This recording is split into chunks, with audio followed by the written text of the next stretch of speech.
Hey guys, it's Miss Ginger, and today is April the 13th, Monday.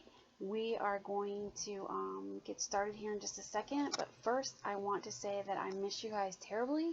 I wish we were in the classroom. We could do a lot more, lot more, but we're still doing the virtual teaching, so we're going to do our best that we can do, like we've done in the last 3 weeks. I am so proud of all of you, and I'm telling you, this past week when you guys did your activity on the plankton, like do your own plankton, we have Bob, we have SpongeBob SpongeBob Square Plankton, we have Clayton the Plankton, wonder who that is. We have Woody, I said Bob, we have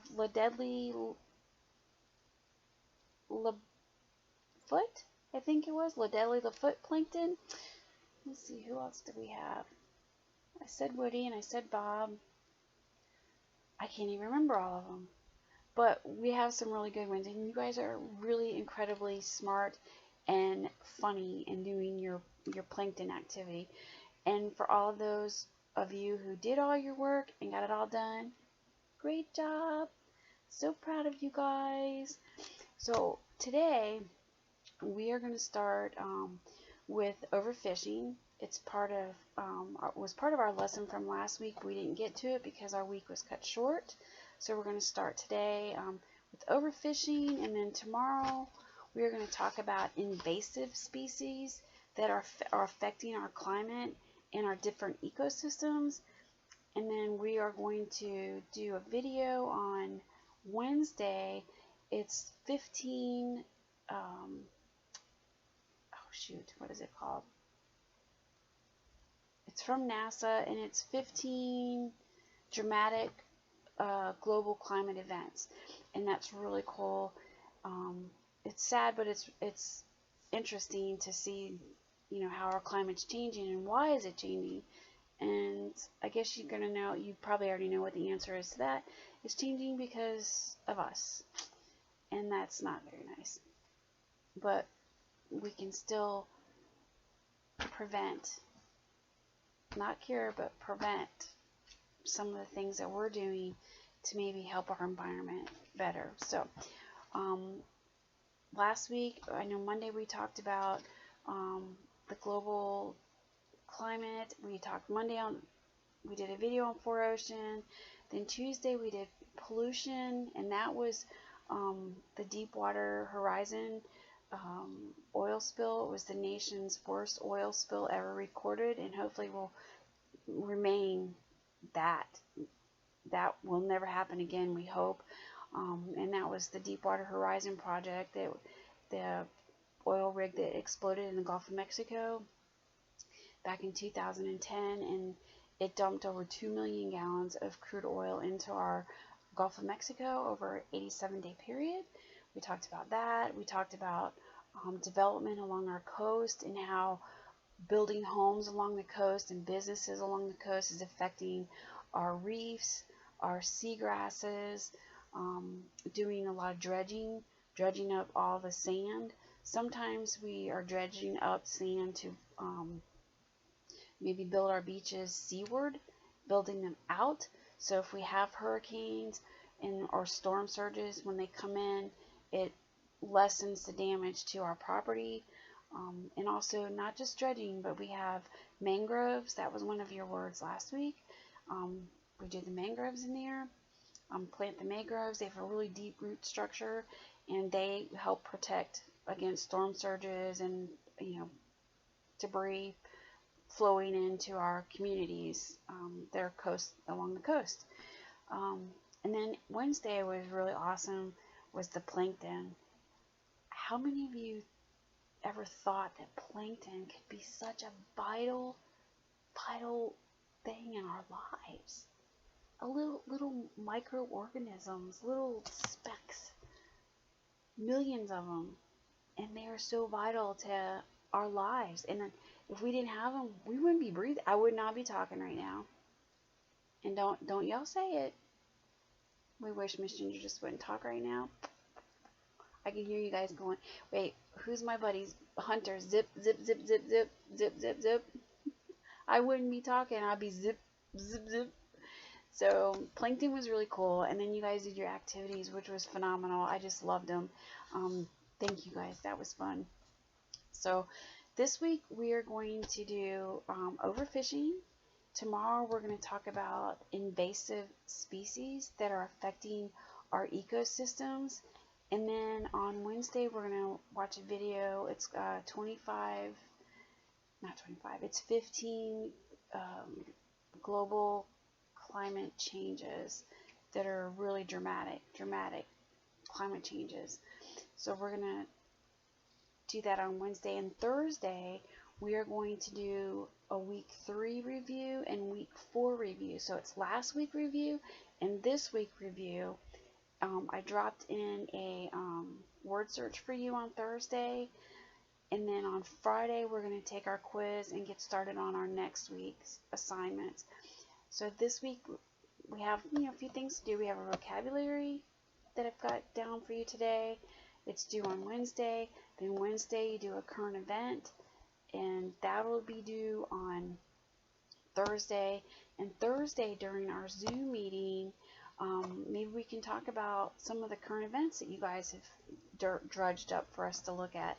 And I hope it's something other than coronavirus. I know every day we get new specifications and we get new guidelines on coronavirus, but let's look at the other stuff that's out there. There's so many cool things that we were talking about. I think it was Dominic did a current event on the pink moon, which I want you to know I was out there on Tuesday looking up at the sky, and I was hoping to see this hot pink moon. But I didn't see a hot pink moon, but I did see a very beautiful moon. Thank you, Dominic, for dropping that in. That was awesome. So this week let's try and find some really off of coronavirus current events, okay? So with that being said, we're going to start right now. I'm going to do a little bit of talking. Yes, more talking on my part about overfishing and how it's affecting us, okay? And then I want you guys to watch the video, do your vocab. I put a crossword in for you to do. So if you watch the video and you're listening to me now, you should be able to work that crossword pretty easy, okay?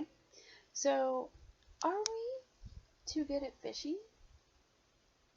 Are we really, really good? I know we hear a lot of people go, I am like the best fisherman ever. But we're talking on a global, we're talking fishery, big time fishing. Are we really good? Are we overfishing?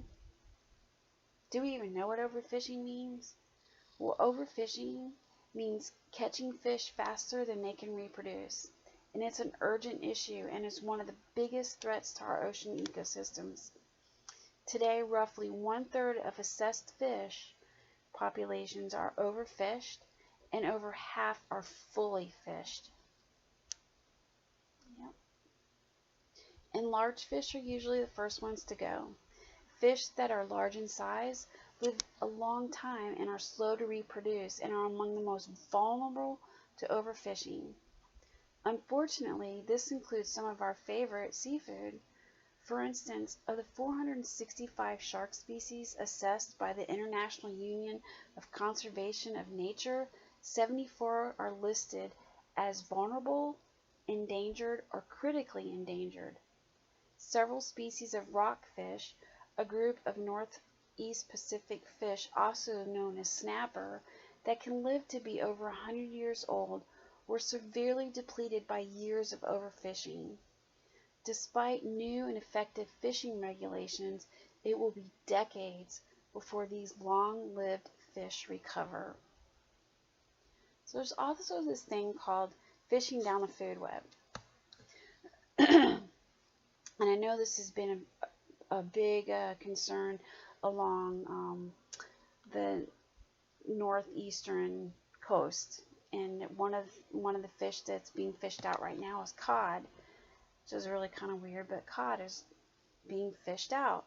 So when one kind of a fish is no longer plentiful, in this case it would be cod, fishermen may move on to a new species. Scientists have documented a gradual transition in fisheries landing over the last few decades from high-level predators such as tuna and cod to species lower in the food web like crabs, sardines, and squid, a phenomenon known as fishing down the food web. Since these low-level species are often important prey for other fish, as well as seabirds and marine mammals, their removal impacts species throughout the ecosystem. Finding a solution for our fishermen, because they're hurting too. If they're not getting their level or their quota on a certain kind of fish, they definitely get impacted. So the ocean's ecosystem and the food on our table isn't the only thing affected by overfishing. Fishermen find it increasingly difficult to make a living. Many fisheries have already suffered. For example, just like I said, the New England cod fishery has collapsed, meaning that its population is at 10% or less of its historic levels. It has reached a point where recovery may be impossible. When this happens, coastal economies can be devastated. Absolutely devastated. So I'm going to read this little, this is called Story of Hope. And this is forward-thinking management can maintain fishery productivity. Pacific salmon in Alaska are among the most intensively managed species in the world, with excellent monitoring of fish populations and the fishery itself. Because salmon return to freshwater rivers to spawn, many populations in California and the Pacific Northwest have been severely depleted or eliminated by human activities such as damming, deforestation, habitat loss, and development. These collapses leave remaining stocks more vulnerable to fishing pressure. The comparatively healthy river systems in Alaska, combined with precautionary fishery management, have resulted in salmon runs that are more resilient. Over the past 10 years, Alaska has landed roughly 20 times as much salmon as California, Oregon, and Washington combined. The current health of Alaskan salmon populations and their habitat reflects the success of the state's management practices. Alaskan fishery managers have taken the long view, limiting the entry of new fishermen and boats and monitoring salmon populations to ensure they remain large enough to reproduce naturally. Salmon fisheries can only be opened after enough fish migrate upriver to spawn. This also ensures that enough salmon make it up to the watersheds to feed the wildlife and ecosystems upstream. Over time, catch has risen and salmon runs have remained abundant. That's really cool. The Bristol Bay region of southwest Alaska is home to two of the most prolific sockeye salmon runs left in the world. In the last 20 years, key population indicators have been at record levels, making it one of the most lucrative salmon fisheries in Alaska. This is due largely to sound scientific management by state and federal agencies. That's pretty cool. So that is our little lesson. I'm going to talk about overfishing. So overfishing, like they said, is a lot of regulations have been put into what fishermen can catch. And let's say if we take out all of one species, we could take out other species. If, like, let's say I'm trying to think of what fish it is. It's I know that there's one fish that dolphins like to eat. I think it's a tuna. If you take out the tuna, then the dolphins can be depleted, because that's one of their favorite fish to eat. So we have to be careful when we overfish. And when you watch the video, you'll see how we can overfish and not mean to cause a species to go to extinct, but we do, because when we like bottom trawl or we trap net, we do the nets. Sometimes fishermen will have nets run 2 and 3 miles across, and they will scoop up everything. And you'll see in the video, there's turtles, there's dolphins, there's all kinds of fish that are being swept up, but they only want one kind. So what happens to the rest of those fish? By the time they're pulled up, they're dead or they're dying. They get thrown back, and then we've just depleted one more species of fish. So we have to be more conscious about what we're doing when we're going out and we're fishing. Our fishermen are going out. So let's end here. I want you guys to watch the video on overfishing, and then start on your vocab, do your crossword puzzle. I think from what I've said and from what the video will show you, you'll be able to work that crossword puzzle with no problems. And I look forward to seeing you guys tomorrow, and we're going to talk about invasive species and how it's affecting our ecosystem. Have a great day, guys. Bye.